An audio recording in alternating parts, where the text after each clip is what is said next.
Hello, awesome people. I hope you're having a great day today. Today we're taking a look at John Hartness's Redemption Song. It is a short story that is a poker story set in San Francisco in 2015 as a part of the Weird Wild West collection that we're taking a deeper dive into. Here's the copy that I have that we're doing a deeper dive into for you. Now, he does not have a Wikipedia page. So what I wanted to do is to read John Hartness's author bio page. It's a paragraph long here, so you get an idea of a feel for who he is and what he is. John G. Hartness is a teller of tales, a righter of wrongs, defender of ladies' virtues, and some people call him Maurice, for he speaks of the pompousnesses of love. He is the author of the Black Knight Chronicles, written by Bell Bridge, and a creator of the comic horror Bubba, the Monster Hunter series, and the Big Bad Anthology series as well. John enjoys long walks on the beach, rescuing kittens from trees, and recording episodes from his podcast Literate Liquors, where he pairs book reviews and alcoholic drinks in new and ludicrous ways. An avid MTG player, Magic the Gathering, John is a strong and is nerd foo. So there you are. That is the bio for this guy, for John G. Hartness. Now, it's about 12 pages long in this short story. It took me about 25 minutes for me to knock it out a couple days ago. It's in the Weird West genre of horror. Kim Newman has divided the horror Weird West genres into two subgenres. One of those is the Gothic Western, which this is a part of, which combines an old Western setting like San Francisco in time and place with traditional horror elements like vampires or the undead or werewolves and that sort of thing, or haunted houses that are actually super haunted, rather than a secret of the matter being that they're not, or it's a trick that's being played, or that sort of a thing. And then the other subgenre is the Native American curse subgenre, which I haven't read anything by. All the Gothic Westerns, all the ones I've been reading are in the Gothic Western subgenre, according to Kim Newman, who subdivides it into those two. This is the first story in this genre that I've read that's actually a poker short story, which is pretty cool, because since poker is a major motif of Western style stuff. So it's interesting that this is actually the first poker story that I've read. It takes place in San Francisco and so forth. It's definitely a lot of fun. No spoilers, because all of my reviews, as a reminder, are spoiler free. But basically, the key concept here is that this features some scenes set in San Francisco between our protagonist, who is a female, who is the sort of a leader of a lot of distractions for this nasty poker player who cheats a lot and gets a lot of his money from, and then will kill people.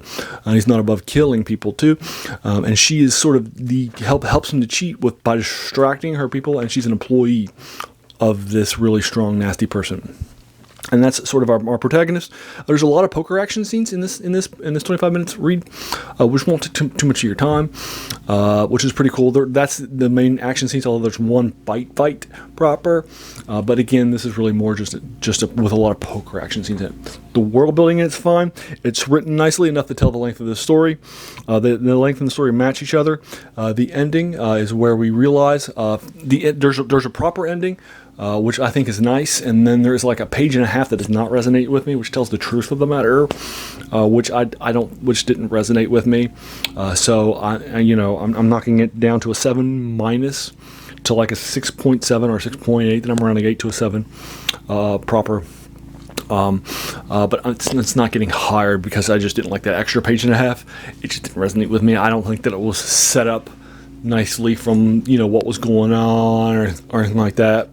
And I thought that there was an ending to this a page and a half earlier that was perfectly fine, perfectly suitable, and felt like it fit the genre. So I liked that. But anyway, your mileage may vary. Again, I try to keep these reviews spoiler-free. I'm doing a deep dive into the Weird West genres because, this channel, as a reminder, does reviews of science fiction, horror, and fantasy, and this is a combination of science fiction, horror, and fantasy with Western tropes and locations and that sort of a thing. So it combines the two genres. So it's perfectly, or sometimes two or three of those, So those are definitely in the queue. I've been doing a deep dive into Weird West fiction ever since I was watching some stuff on television called starting out in the 60s with the Wild Wild West, and then moving forward to Legend in the mid 90s, and then the Adventures of Briscoe County Jr. And then a 1935 serial called Phantom Empire, which stars the singing cowboy himself in his first starring role, Gene Autry, a guy who has like 5 stars on a Hollywood Boulevard. He's the only one to have 5 stars because they have one for each category. And he was big enough of a name to have one and all 5 stars, which is pretty cool.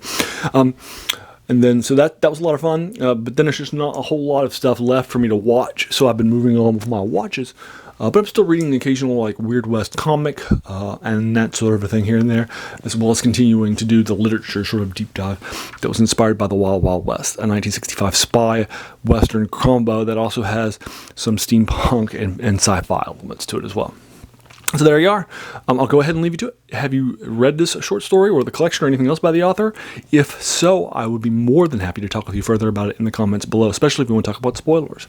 If you enjoyed this, why not hit that subscribe button? There's going to be a lot more of these to follow. And then finally, I want to thank you so much for taking some time out of your day and investing in and watching my video. We all have so many things that are happening in our lives, and we're pulled in so many different directions. So the fact that you spent this time with me is incredibly humbling, and I appreciate it. So thanks again, and have an amazing day.